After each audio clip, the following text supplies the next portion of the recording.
नमस्कार दोस्तों, मैं आपका साथी आपका दोस्त चंद्रजीत शर्मा। लगातार एमसीडी को लेके राजनीति गर्म थी। अभी कुछ दिन पहले ही अप्रैल में जो इलेक्शन होने थे उसको लेके राजनीति लगातार गर्म हो रही थी। आरोप प्रत्यारोप दोनों ही तरीके से, चाहे बीजेपी हो या आम आदमी पार्टी हो, इनमें लगातार जोरा और नूरा कुश्ती देखने को मिल रही थी।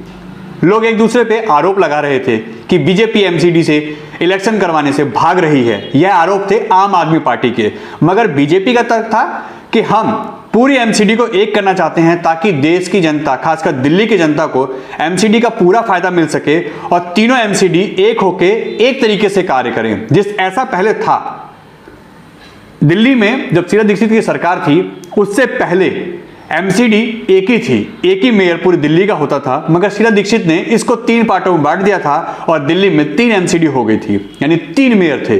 उसकी शक्ति खत्म हो गई थी और कार्य करने की जो उसकी क्षमता थी वो भी आधे से ज्यादा कम हो चुकी थी। मशीनरी नहीं थी, काम नहीं हो पाता था, फंड नहीं मिल पाता था।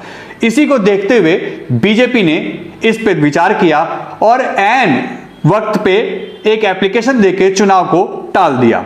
इसी को लेके आम आदमी पार्टी हमलावर हो गई। उसने साफ कहा कि जिस तरीके से आम आदमी पार्टी ग्राफ बढ़ रहा है, बीजेपी घबरा रही है आम आदमी पार्टी ग्राफ देख के। पंजाब में जिस तरीके से बम्पर जीत हुई है हमारी, उसी को देखते हुए बीजेपी घबरा रही है कि कहीं उसकी एमसीडी भी उसे ना छिन जाए। खैर, ये राजनीतिक बातें थी, मगर जो बीजेपी ने किया है वो कहीं ना कहीं दिल्ली की जनता के लिए फायदेमंद है। और अब इस पे आज संसद में, ये कहें कैबिनेट में, इस बिल पर मोहर लग गई है। यानी अब दिल्ली की एमसीडी एक होगी और तीनों मेयर अब एक ही मेयर के रूप में जाने जाएंगे।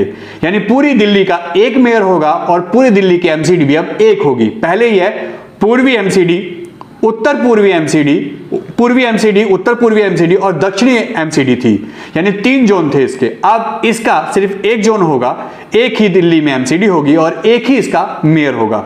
उनकी पावर, मेयर साहब की पावर दिल्ली में दिल्ली सरकार के सीएम से ज्यादा होगी, क्योंकि अब यह सेंट्रल के अधीन आ जाएगा और सेंट्रल इस पे फैसला लेगी। सारे काम सेंट्रल गवर्नमेंट के अंडर में होंगे। जैसे दिल्ली पुलिस है, ऐसे ही काम अब एमसीडी का भी सेंट्रल गवर्नमेंट देखेगी। सारा फंड उसको रिलीज होगा और सेंट्रल गवर्नमेंट के अंदर ही वो काम करेगी, जिससे दिल्ली में आने वाले समय में एमसीडी में तो सुधार होगा और इसका फायदा दिल्ली में क्षेत्र की जनता को और दिल्ली की जनता को मिलने वाला है। तो ये लोगों के लिए बहुत बड़ी खुशखबरी है और खासकर उन नेताओं के लिए बहुत बेचैनी जिनमें थी कि आखिर इलेक्शन कब होंगे, कैसे होंगे, होंगे या नहीं होंगे, इसको लेके भी काफी कयास लगा जा रहे थे। मगर अब वो भी क्लियर हो गया है। जिस तरीके से बीजेपी ने इसको फटाफट किया है, क्योंकि आने वाले समय में एमसीडी के इलेक्शन होने की प्रक्रिया और तेज हो जाएगी। अभी तक ऐसा लग रहा था कि शायद एमसीडी के इलेक्शन नवंबर दिसंबर तक जाएं, क्योंकि अगर इस संसद सत्र में यह बिल पास नहीं हुआ, यह बिल नहीं आया, कैबिनेट ने इसको मंजूरी नहीं दी, तो यह अक्टूबर नवंबर वाले संसद के जो सत्र चलेगा उसमें पास होगा और यह साल या 1.5 साल भी एमसीडी का इलेक्शन खिंच सकता है। मगर ऐसा नहीं हुआ।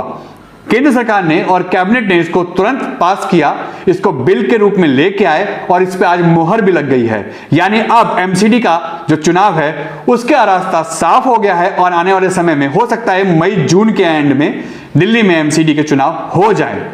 एक अफवाह लगातार फैल रही है कि दिल्ली में एमसीडी के चुनाव होंगे ही नहीं, यह एनडीएमसी के तरीके से कार्य करेगी। यानी एमसीडी को खत्म करके एक संस्था के रूप में, जैसे एनडीएमसी काम करती है दिल्ली में, उसकी तरीके से इसको काम करवाया जाएगा और वो केंद्र के अधीन होगी। मगर ऐसा कोई भी अभी अफवाह जो है, ऐसी कोई खबर है ही नहीं। ये सारी अफवाहें हैं। अगर ऐसा होगा तो हम आपको जरूर इसके बारे में बताएंगे।